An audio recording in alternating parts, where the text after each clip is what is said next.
Good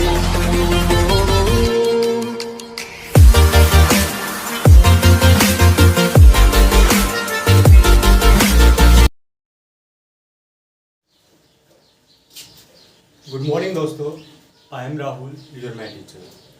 बच्चों, आज start करते हैं अपना 4.3 का क्वेश्चन नंबर जो 5 था वो। उम्मीद करता हूँ जितने मैंने आपको पीछे से जितने क्वेश्चन करवाए हैं वो आपको अच्छे से समझ में आए होंगे। तो चलिए आज क्वेश्चन नंबर 5 को डिस्कस करते हैं कि वो क्या करवाना चाहता है हमसे और हमें क्या करना है। चलिए देखिए बच्चों, कहता है कि in a class test the sum of the Shefali marks, ठीक है, in mathematics and the English is 30। भाई कोई लड़की शेफाली है, उसके मैथ में और इंग्लिश में कितने नंबर आते हैं बच्चों? 30 नंबर आते हैं, यानी 30 मार्क्स आते हैं।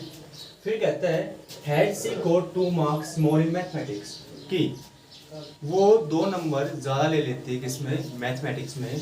और फिर बाद में कहता है कि 3 मार्क्स लेस इन इंग्लिश, और जो 3 नंबर है वो किस में कम लेती है बच्चों? इंग्लिश में कम लेती है। कहता है the product of their marks would have been 210, यानी जो उनका प्रोडक्ट होगा वो मेरे पास कितना है बच्चों? 210 है। Find her marks in the subject. देखिए पहला काम, भाई मैंने कहा आपको कि किसी लड़की के 30 नंबर आए हैं, ठीक है। 30 नंबर किस में आए हैं भाई? मान लीजिए मैथमेटिक्स में आए कुछ नंबर, मैंने कह दिया भाई मैथमेटिक्स में मान लीजिए उसके 15 नंबर आए हैं। कितने नंबर आए हैं? 15। तो आप क्या कहोगे कि सर जो इंग्लिश में नंबर आएंगे वो कितने आएंगे? आप 30 में से कितने सब्ट्रैक्ट करोगे बेटा? 15 सब्ट्रैक्ट करोगे, तो यहाँ पर किसके मार्क्स आ जाएंगे बच्चों? इंग्लिश के मार्क्स आ जाएंगे, ठीक है। भाई मुझे नहीं पता कि भाई उसके इंग्लिश में कितने आए हैं और उसके मैथ्स में कितने आए हैं, तो हम कैसे करके चलते हैं बच्चों? हम लेट करके चलते हैं। हम लेट करके चलते हैं। तो देखिए मैं यहाँ से क्या कहता हूँ कि आपके पास 2 तरीके से कर सकते हो आप। देखिए मैंने कहा कि ये सम है, भाई ये सम किस किस का है? मैथ में जो नंबर आए हैं प्लस इंग्लिश में जो नंबर है वो किसके बराबर है बच्चों? 30 के बराबर है। 30 है तो मैं कहता हूँ भाई मैथ में उसके कितने मार्क्स आए बच्चों? x मार्क्स आए हैं। तो अब सिंपल सी बात है कि भाई जब मैथ में उसके x मार्क्स आए हैं तो इंग्लिश में कितने आएंगे? 30 में से क्या सब्ट्रैक्ट करोगे? मैथ वाले, यानी 30 माइनस एक्स। ये किस में मार्क्स आ गए बच्चों? उसके इंग्लिश में आ गए। क्या आ गए उसके? इंग्लिश में। केस फर्स्ट यहाँ तक हो गया। जो आपका ये था कि in class test the sum of the Shefali marks in mathematics and the English is 30। हमने बता दिया भाई मैथ में उसके x मार्क्स आए हैं तो इंग्लिश में उसके 30 माइनस एक्स आएंगे। अब कहता है बेटा कि had she goats 2 marks more in mathematics. अब वो है ना मैथ में 2 नंबर ज्यादा ले लेती है। अब वो मैथ में 2 नंबर ज्यादा ले लेती है, तो मैं आपको सिंपल तरीके से करवाना चाह रहा हूँ। तो देखो मैथ में उसके x थे, अब कितने हो जाएंगे उसके? 2 नंबर ज्यादा ले ली तो क्या हो जाएगा? x + 2 हो जाएगा ना। ये किसका हो जाएगा? मैथ का हो जाएगा। फिर क्या कहता है कि and 3 marks less in English. 3 number उसने किस में कम ले लिए भाई? इंग्लिश में कम ले लिए। इंग्लिश में पहले उसके पास कितने थे? 30 माइनस एक्स थे, तो 30 माइनस एक्स, और ऊपर से उसने कितने नंबर और कम लिए बच्चों? 3 नंबर कम लिए हैं, तो 30 माइनस एक्स माइनस 3 हो जाएगा यहाँ से। तो आपके पास क्या आएगा? 30 में से जब आप 3 को सब्ट्रैक्ट करते हो तो 27 माइनस एक्स, यहाँ पर किसका आएगा? इंग्लिश का आएगा, ठीक है। ये इंग्लिश के मार्क्स आ गए। अब फिर कहते हैं कि the product of their marks would have been 210। भाई जो मैथ का और जो इंग्लिश के जो मार्क्स आए हैं उनका जब मैं प्रोडक्ट करता हूँ, यानी x + 2 इंटू 27 माइनस एक्स कितना है बच्चों मेरे पास? 210। ये कहना चाहता है आपसे, और आप इसको सोल्व कर सकते हो, क्वाड्रेटिक इक्वेशन बनेगी। अब मैं इसको थोड़ा डिटेल से करवाना चाह रहा हूँ कि आपके पास एग्जाम में आपको लिखना कैसे है। देखिए एग्जाम में आपको लिखना कैसे है ये समझाना चाहता हूँ आपको। देखिए मैं क्या लेके चलूँ बेटा कि 30 तो था ये मेरे पास, तो मैं यहाँ से लेके चलता हूँ कि लेट भी था मार्क्स ऑन मैथमेटिक्स। मैंने माने कितने मार्क्स आ गए भाई? x आ गए। अब बात करूंगा बच्चों किसकी? इंग्लिश की। किसकी बात करूँ मैं? इंग्लिश की। तो क्या हो जाएगा मेरे पास? 30 माइनस एक्स। कितना हो जाएगा बच्चों मेरे पास? 30 माइनस एक्स। अब जो केस फर्स्ट कहता है कि सी गोट्स 2 मार्क्स, यानी यहाँ से क्या लिख दोगे? सी गोट्स 2 मार्क्स इन मैथमेटिक्स, तो आपके पास यहाँ से क्या बन जाएगा? x था और 2 मार्क्स ज्यादा ले लिए तो क्या बन जाएगा? x + 2 हो जाएगा। और यहाँ से 3 marks 3 marks less in English, 3 marks less English. तो भाई लेस इंग्लिश करूंगा तो क्या होगा मेरे पास 30 माइनस एक्स माइनस 3, तो आपके पास क्या आ जाएगा बेटा 27 माइनस एक्स आ जाएगा। अब जो प्रोडक्ट करनी है मेरे को, जो प्रोडक्ट करनी है वो किस किस की करनी है बच्चों, मेरे को करनी है किस किस की, यहाँ से देखिए x प्लस 2 की प्रोडक्ट करनी है किसके साथ 27 minus x is equal to 210। ठीक है, तो चलिए अब इसको सोल्व करते हैं आगे कि कैसे क्या करना है हमें, और उम्मीद करूंगा आपको ये स्टेटमेंट जो अच्छे से क्लियर हुई होगी। चलो देखो भाई, अब मेरे पास क्या है बच्चों, मेरे पास है कि x plus 2 into 27 minus x equal to 210। अब मुझे इसकी प्रोडक्ट करनी है, क्या करनी है बच्चों, मुझे प्रोडक्ट करनी है। तो मैंने आपको एक सिंपल सा केस भी बताया हुआ था कि x को एक बार एज इट इज रखो, आपको किसके साथ करनी है 27 माइनस एक्स के साथ करनी है। 2 को आप एज इट इज रखो, फिर किसके साथ करनी है 27 माइनस एक्स के बराबर करनी है, और क्या आएगा आपके पास 210। जब आप यहाँ से करते हो तो आपके पास आएगा 27x minus x square plus 54 minus 2x is equal to 210। Clear. अब देखिए यहाँ से आपके पास 27x है, यहाँ पे आपका माइनस 2x है, तो 25x बचेगा। तो जब आपका यहाँ से 25x बचेगा तो मैं इसको रफ कर देता हूँ एक बार, तो देखिए इस कंप्लीट को रफ कर देता हूँ भाई। यहाँ से मेरे पास क्या बचेगा कि माइनस एक्स स्क्वायर है, 27x माइनस 2x, तो आपके पास आ जाएगा 25x plus 54 is equal to 210। अब ये मेरा माइनस का एक्स स्क्वायर, मैं क्या करता हूँ इस लेफ्ट वाले को सारे को आप ले जाता हूँ, मैं राइट की तरफ लेके जाता हूँ, तो मेरे पास क्या आ जाएगा x square minus 25x minus 54 plus 210 equal to 0। यहाँ से देखिए आपके पास क्या इक्वेशन रहेगी एक्स स्क्वायर माइनस 25x भाई 210 में से आपको किसको सेपरेट करना है 54 को सेपरेट करना है, तो 10 में से 4 गए, आपके पास क्या बचेंगे प्लस का बचेगा 6 बचा। अब यहाँ पे आपके पास कितना बचेगा 10 में से जब 5 गए तो फिर से 5 बचे, और यहाँ से आपके पास क्या बचेगा 156 इक्वल टू 0। अब जो आपको सॉल्यूशन करना है वो आप पर डिपेंड करता है कि आप कौन सा मेथड लगाते हो, आप कंप्लीट स्क्वायर मेथड लगाते हो या फैक्टराइजेशन लगाते हो या फिर आप क्वाड्रेटिक फॉर्मूला लगाते हो। तो देखिए यहाँ से बच्चों मैं क्या करता हूँ कि मैं इसको फैक्टराइजेशन करके देखता हूँ, क्या करके देखता हूँ मैं फैक्टराइजेशन। तो फैक्टराइजेशन करने के लिए या आप क्वाड्रेटिक भी लगा सकते हो, तो मैं एक बार चेक करता हूँ कि मेरा जो 12x लेके चलता हूँ और मैं क्या लेके चलता हूँ 13x लेके चलता हूँ, इनका एडिशन देखो तो क्या है मेरे पास 3 और 2 5 1 और 1 2 यानी माइनस का 25x आएगा, यानी एडिशन तो मेरे पास माइनस 25x क्लियर है, बट इनकी मैं क्या कर लेता हूँ मल्टीप्लाई भी करके देख लेता हूँ कि मेरा ठीक है या गलत है। तो आप 12 की मल्टीप्लाई किससे करोगे बच्चों 13 से करोगे, तो शॉर्टकट कर लेना भाई 10 प्लस 2 कर लो एक बार, इसको 13 लिख दो, तो ये क्या जाएगा 130 26 आपने ऐड किया तो कितना है 156। तो मैं कह सकता हूँ कि जो मेरे प्राइम फैक्टर आएंगे, जो आपका फैक्टराइजेशन है जो स्प्लिट करोगे आप 25x को, तो आपके पास क्या आएगा माइनस का 12x और माइनस का 13x। तो यहाँ से बच्चों मैं क्या लिखूंगा x square minus 13x minus 12x plus 156 equal to 0।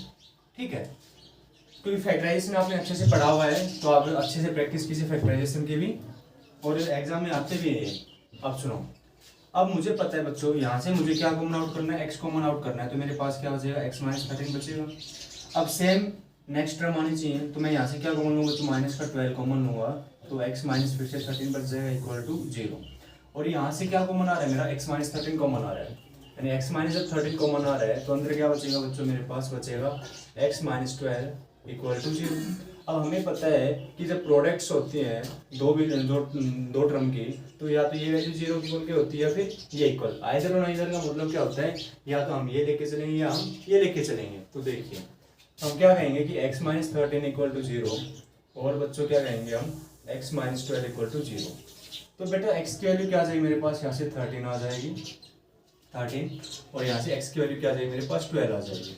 अब x की वैल्यू 13 आ गई, x की वैल्यू 12 आ गई, तो ये मेरे पास x की वैल्यू आई, यानी मैंने आपको क्या बताया था कि भाई मैथमेटिक्स में उसके कितने नंबर लिए थे x नंबर आए थे, तो x की वैल्यू कितनी आ गई मेरे पास 13 आ गई। यानी आपके पास दो केस बनेंगे, एक बार तो हम x की वैल्यू को 13 लेकर चलेंगे, 13 लेकर चलेंगे, और एक बार x की वैल्यू क्या लेकर चलेंगे बच्चों 12 लेकर चलेंगे। यहाँ से जब x की वैल्यू 13 आ गई तो ये किसका केस था भाई मैथमेटिक्स का था, कि उसके मैथ में 13 नंबर आए हैं।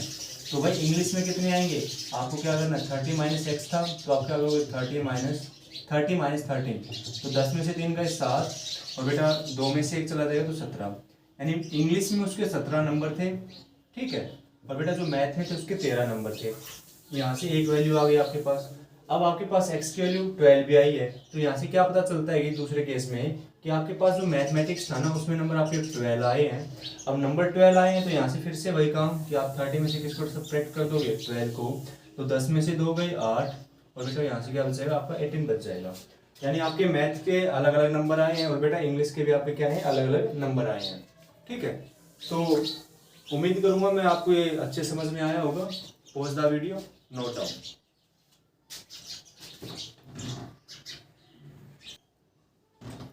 देखो बच्चों, जो आपका क्वेश्चन नंबर 6 है वो क्या कहता है आपसे कहता है कि the diagonal of the rectangular field is 60 metre more than the shorter side. If the longer side is 30 metre more than the shorter side, find the side of the field. यानी आपके पास बच्चों क्या है, आपके पास एक रेक्टेंगुलर फील्ड है, ठीक है, यानी फील्ड का मतलब आपको पता है क्षेत्र होता है, ये एरिया होता है। मान लीजिए आपका ये बोर्ड किस टाइप का है, एक रेक्टेंगल टाइप का है, ठीक है। इसकी जो लेंथ और विड्थ है वो 3/4 की है, यानी 3 फुट लंबाई है और 4 फुट क्या इसकी चौड़ाई है। तो मेरे पास रेक्टेंगल फील्ड है बेटा। अब मैं इसको थोड़ा सही बना देता हूँ ये। अब आपसे क्या कहता है कि the diagonal of the rectangle field. अब डायगोनल्स की बात करते हैं, मान लीजिए मैंने नाम दे दिया ABCOD, ठीक है।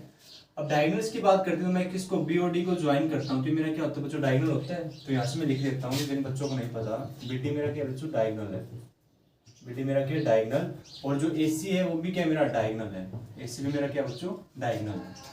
अब कहता है कि the diagonal of the rectangle field is 60 more than the shorter side, कि कोई छोटी साइड है तो उसका कितना ज्यादा है भाई, उस साइड है ज्यादा है। देखिए मैं लेके चलता हूँ क्या, यहाँ से मान के चलेंगे let be the shorter side, let be the shorter side.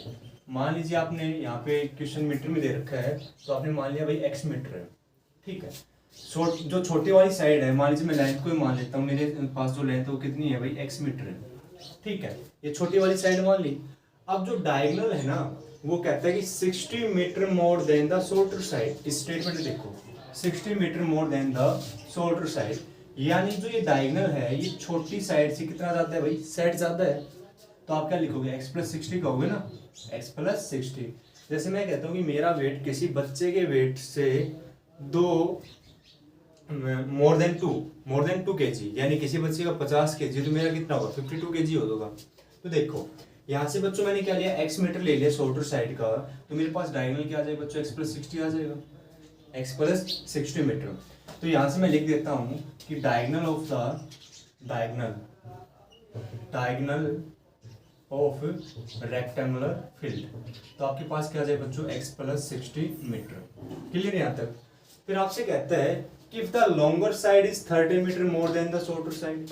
अब कहते हैं जो आपके पास जो लंबी साइड है वो कितनी ज्यादा है भाई, छोटी साइड से कितनी ज्यादा, मोर देन 30, यानी 30 ज्यादा है। तो वही काम भाई यहाँ पे क्या हो जाएगा आपके पास x प्लस 30 आ जाएगा। तो आप यहाँ से क्या लिखोगे कि longer side of rectangular field, वो आपके पास क्या आ गया बच्चों, मेरे पास x प्लस 30 मीटर। अब बात आती है कि हमें क्या निकालना है, find the side of the field. क्या, अब रेक्टेंगल का आपको पता है कि जो अपोजिट साइड्स होती है वो क्या होती है, इक्वल होती है। क्या होती है, इक्वल। यानी जो AD की वैल्यू होगी वही किसकी वैल्यू होगी, BC की होगी। जो AB की वैल्यू होगी बच्चों वही वैल्यू किसकी होगी, मेरी DC की वैल्यू होगी। अब मुझे x की वैल्यू निकाल लूंगा, तो जब मैं x की वैल्यू निकालूंगा तो मेरे पास क्या आ जाएगा x प्लस 30, यानी मुझे BC की वैल्यू भी पता चल जाएगी। तो अब हमें ये चूज करना है कि ये पता लगाना है कि भाई मैं सोल्व कैसे करूं। अब थोड़ा सा ध्यान रखो कि आपने 6th 7th 8th 9th में पढ़ा था कि जो आपका ये रेक्टेंगल होता है वो कितने डिग्री पे बनता है बच्चों, 90 डिग्री पे बनता है। कितने बनता है ये, 90 डिग्री पे। तो यहाँ से मैं क्या कहूँगा कि ये वाला भी कितने का भाई, 90 डिग्री का है, और ये वाला भी कितने का है, 90 डिग्री का। अब मेरी बात सुनो, कुछ बच्चे कहते हैं के दिमाग में सर आपने ये वाला एंगल ऐसे क्यों नहीं लिया, आपने ये वाला, भाई ये नहीं लेंगे क्योंकि यहाँ पे इसको बाइसेक्ट कर दिया ना, 45 का हो गया, तो हम नहीं लगा सकते। और पाइथागोरस हमेशा किस पे लगती है, एक राइट एंगल ट्रायंगल पे लगती है, आपको पता है। तो यहाँ से देखिए ये मेरा 90 डिग्री का एंगल हो गया, तो मैं इस पे क्या लगाऊंगा कि we can use Pythagoras theorem. अब पाइथागोरस थ्योरम करूंगा बेटा, तो देखिए यहाँ से मैं क्या कहता हूँ कि इन ट्रायंगल BCD, क्योंकि CP मेरा 90 डिग्री का है, in triangle BCD we use Pythagoras theorem. Pythagoras theorem, आपको पता है कि पाइथागोरस थ्योरम क्या कहती है कि जो हाइपोटेन्यूज का स्क्वायर होता है, हाइपोटेन्यूज आपके पास क्या है BT, तो यहाँ से मैं क्या लिखूंगा बेटा कि BT का स्क्वायर जो है वो किसके बराबर होगा, मेरा परपेंडिकुलर का स्क्वायर। परपेंडिकुलर आपको पता है क्या है, BC का होल स्क्वायर, और यहाँ से किसका, DC का स्क्वायर। अब सुनो भाई, BT कितना है मेरे पास, x + 60 है, तो यहाँ से मैं क्या लिखूंगा कि x + 60 का whole square equal to BC मेरे पास कितना है बच्चों, x + 30 का होल स्क्वायर प्लस DC मेरा क्या है बच्चों, x का स्क्वायर। अब हमें क्या करना है, हमें इस आइडेंटिटी को क्या करना है बच्चों, ओपन करना है, और आइडेंटिटी को ओपन करने के बाद हमारे पास किसकी वैल्यू आ जाएगी, x की वैल्यू आ जाएगी। अब x की वैल्यू आ जाएगी तो चलो इसको भी सोल्व करते हैं भाई, इतना आपको अच्छे समझ में आया होगा।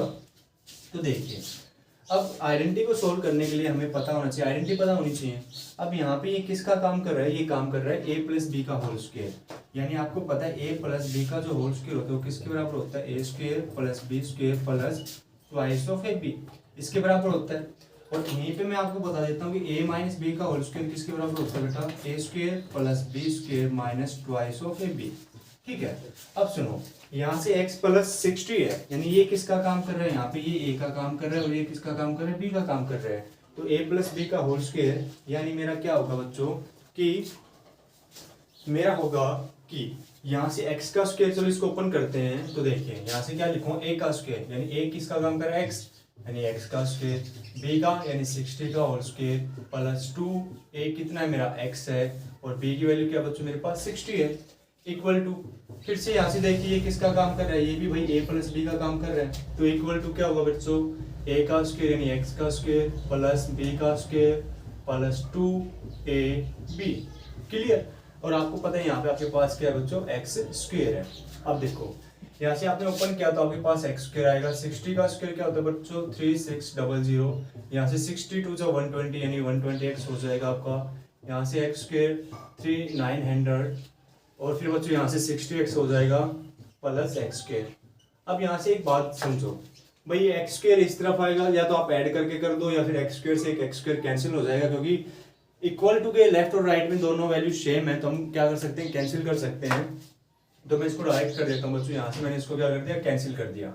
अब जो ये लेफ्ट वाली टर्म है मैं सारी को कहाँ पे लेके आता हूँ, राइट में लेके आता हूँ, तो इक्वल टू 0 होगा, तो इक्वल टू 0 हो जाएगा, तो मेरा क्या बचेगा x², और बच्चों यहाँ पे 60x आएगा, x² plus 60x plus 900 minus 3600 minus 120x। ठीक है, यहाँ तक आपको अच्छे समझ में आया होगा। अब देखो यहाँ से मैं इसको थोड़ा सा रफ कर देता हूँ, यहाँ पे सोल्व करेंगे, इस फिगर को रहने दो। देखो यहाँ से जो आपके पास बच के आएगा वो क्या आएगा बच्चों, आपके पास आया x², ये प्लस का 60x है, ये माइनस का 120x है, तो आपके पास कितना आएगा, माइनस 60x आएगा। अब यहाँ पे 3600 में से आपको कितना घटाना है, 900 घटाना है, तो भाई यहाँ से देखिए माइनस का आएगा, ये भी 0 0 6 में से 16 में से हो गए 7 यानी 27 आ जाएगा, और इक्वल टू 0, तो हम क्या लेंगे, इक्वल टू 0। ठीक है, जो आपके पास इक्वेशन बन के आई वो क्या बन के आई, x² - 60x - 2700 इक्वल टू 0। आपके पास ये इक्वेशन बन के आ चुकी है। अब जो हमें काम करना है वो इस इक्वेशन पे काम करना है, या तो आप फैक्टराइजेशन मेथड का यूज कीजिए, या आप किसका यूज करेंगे, क्वाड्रेटिक फॉर्मूला का यूज कीजिए, या फिर आप कंप्लीटिंग स्क्वायर मेथड का यूज करिए, जो आपको अच्छा लगे आप वो यूज करेंगे। देखो अब बेटा मैंने एक चीज देखी कि भाई मुझे ऐसा नंबर चाहिए जिनका एडिशन करूँ तो मेरे पास -60 आए, और उनका मल्टीप्लिकेशन करूँ तो मेरे पास क्या है, -2700 यानी 2700 आए। अगर मैं देखता हूँ तो मैंने देखा क्या कि x² - 90x लेके चलता हूँ, और बच्चों मैं प्लस का 30x लेके चलता हूँ, प्लस का 30x। तो देखो भाई 90 + 30 क्या होगा, मेरे पास 60 आएगा, और बेटा 90 × 30 करूँगा तो 9 3 27, 27 में -2700 आएगा, ये हो गया। अब यहाँ से देखिए मैं यहाँ से क्या कॉमन लेता हूँ बच्चों, x कॉमन लेता हूँ इन दोनों में से, तो मेरे पास क्या बचेगा, x - 90 बचेगा, प्लस यहाँ से मैंने क्या कॉमन लिया, 30 कॉमन लिया, तो फिर मेरे पास क्या बचेगा, x - 90 = 0। ठीक है, यहाँ तक आपकी बात क्लियर हो गई होगी। अगर यहाँ तक आपकी बात अच्छे से समझ में आ गई तो आगे चलिए। अब हमें पता है कि यहाँ से मेरा क्या कॉमन आ रहा है बच्चों, x माइनस 90 कॉमन आ रहा है, तो मेरे पास अंदर क्या बचेगा, x प्लस 30 इक्वल टू 0। अब हमें पता है कि जब प्रोडक्ट में होती है तो ये वैल्यू 0 के इक्वल या फिर ये वाली 0 के इक्वल होती है, तो यहाँ से मैं क्या कहूँगा कि x माइनस 90 इक्वल टू 0, और क्या कह सकता हूँ बच्चों में कि x प्लस 30 इक्वल टू 0। ठीक है, तो यहाँ से आपके पास x की वैल्यू कितनी आ जाएगी बच्चों, 90 आ जाएगी, और यहाँ से जो x की वैल्यू आपके पास क्या आ जाएगी, माइनस 30 आ जाएगी। अब आपको पता होना चाहिए कि हम किस वैल्यू को यूज करेंगे, 90 को यूज करेंगे, 30 को यूज करेंगे।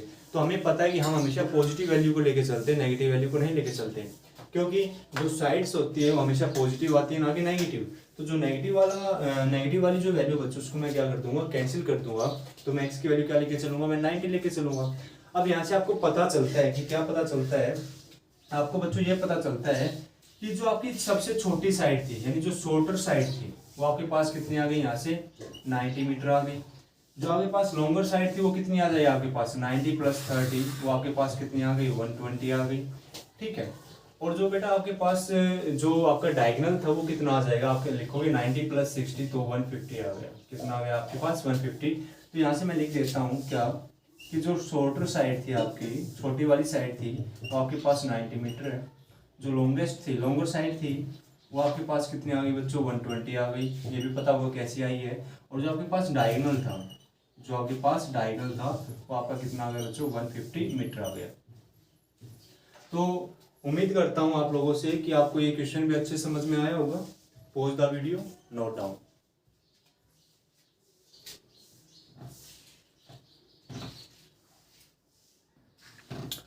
देखो बच्चों, क्वेश्चन नंबर 7 की स्टेटमेंट क्या कहता है, आपसे कहता है कि the difference of square is of two number is 180।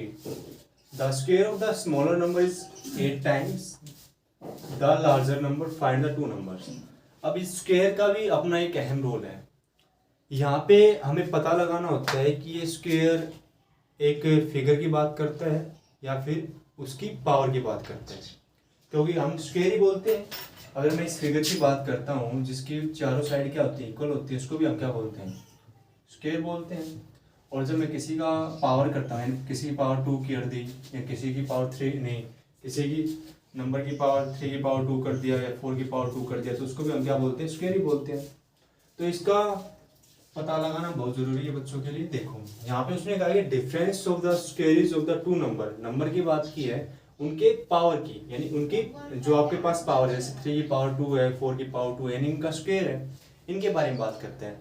अगर वो आपसे इस स्क्वायर की बात करेगा तो आपसे कहेगा कि साइड ऑफ स्क्वायर या फिर एरिया ऑफ स्क्वायर, ये बात जरूर याद रखना। चलिए, अब बेटा उसने कहा है कि आपके पास 2 नंबर है।